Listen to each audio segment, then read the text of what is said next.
Hello students, আজকে আমরা গ্রামারের আরও একটি ওয়ার্কশিট সলভ করার চেষ্টা করব। চলো শুরু করা যাক। প্রথমে বলেছে choose the correct alternative to feel in the blank, অর্থাৎ যে অপশানটি ঠিক হবে সেটি ফিল ইন দ্য ব্ল্যাঙ্কসে লিখতে হবে। The harder Tom tried two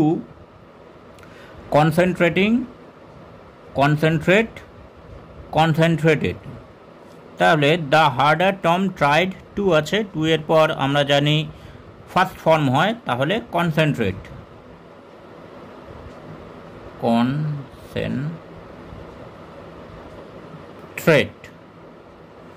on his book the more his ideas, এখানে আছে wandering had wandered. The more his ideas simple পাস্টে এটা আছে, তাহলে wandered.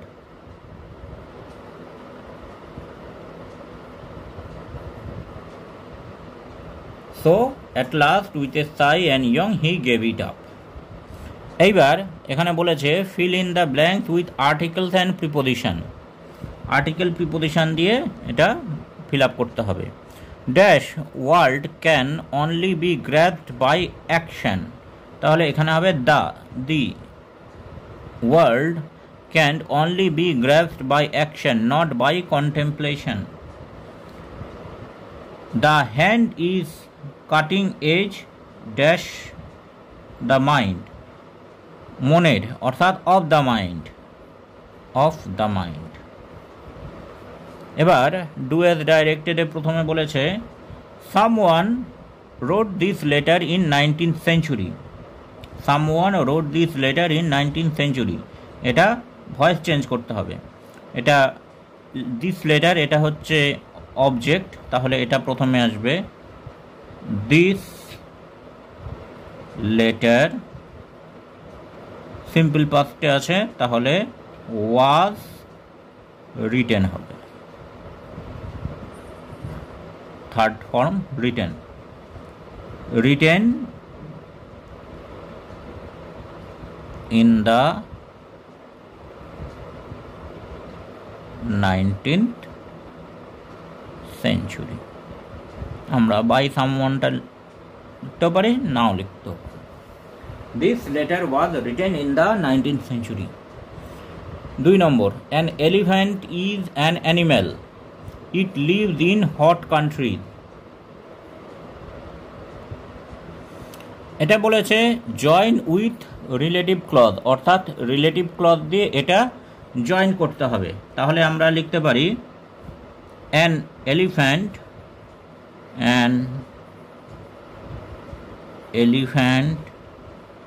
Is an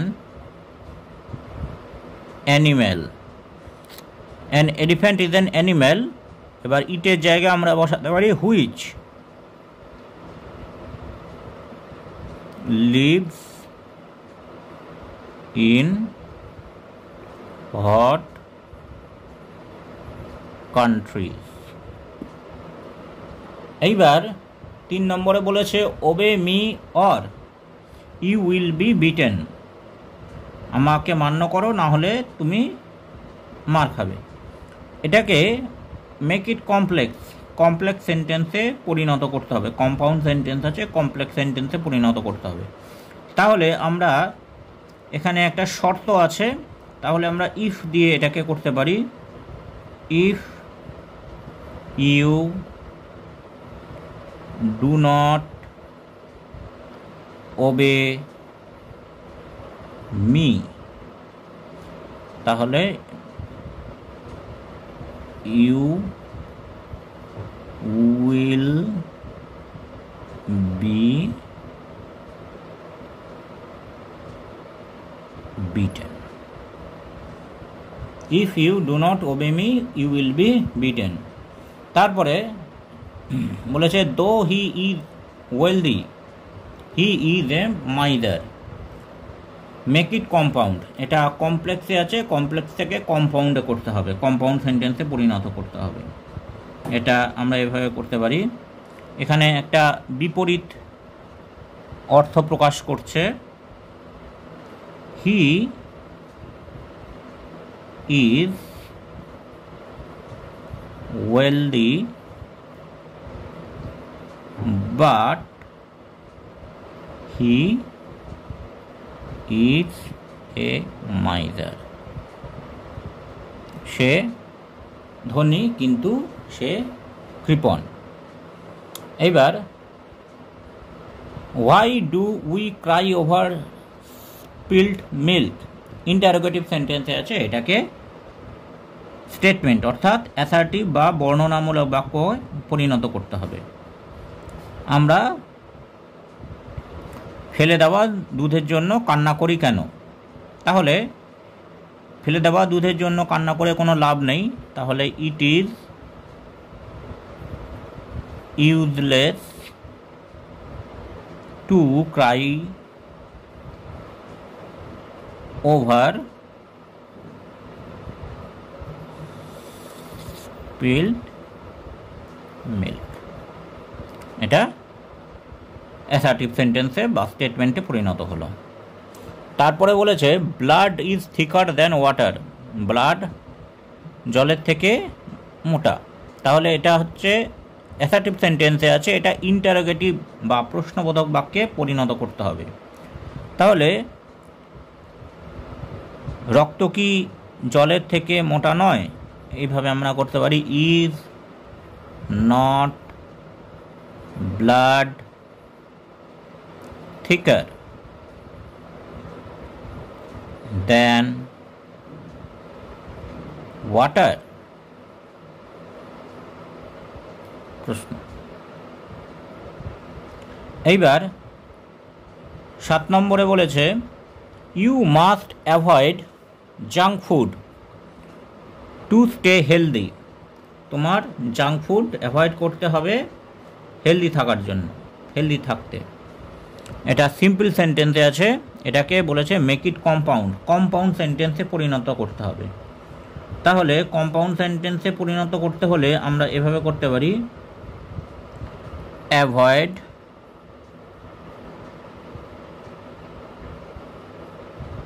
junk food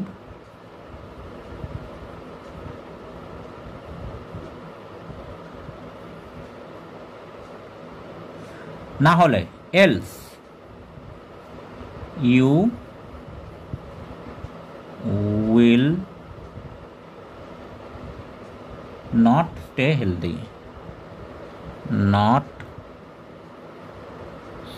stay healthy।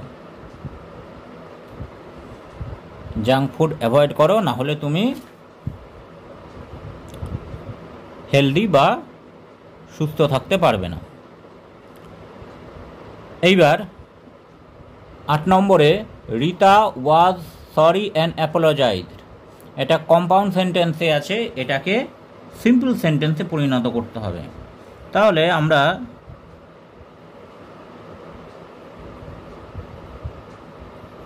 Feeling sorry participle দিয়ে এটা করতে পারি, feeling sorry Rita apologized, feeling sorry Rita apologized। তারপর the sun set everything set in, দুটো বাক্য আছে, join with no sooner, no sooner দিয়ে এটা আমাদের জয়েন করতে হবে। No sooner did the sun set then everything set in। No sooner did the sun set than everything set in। 10 নম্বরে he returned home it is evening, join into simple sentence, simple সেন্টেন্সে পরিণত করতে হবে। সে বাড়ি ফিরেছে তখন সন্ধে, তাহলে আমরা বলতে পারি সে সন্ধ্যের সময় বাড়ি ফিরেছে, he returned home in the evening. তাহলে এইভাবে আমরা প্রশ্নগুলো সমাধান করতে পারি। Thanks for watching this video. তোমরা ফেসবুক এবং ইমেলে কন্ট্যাক্ট করতে পারো।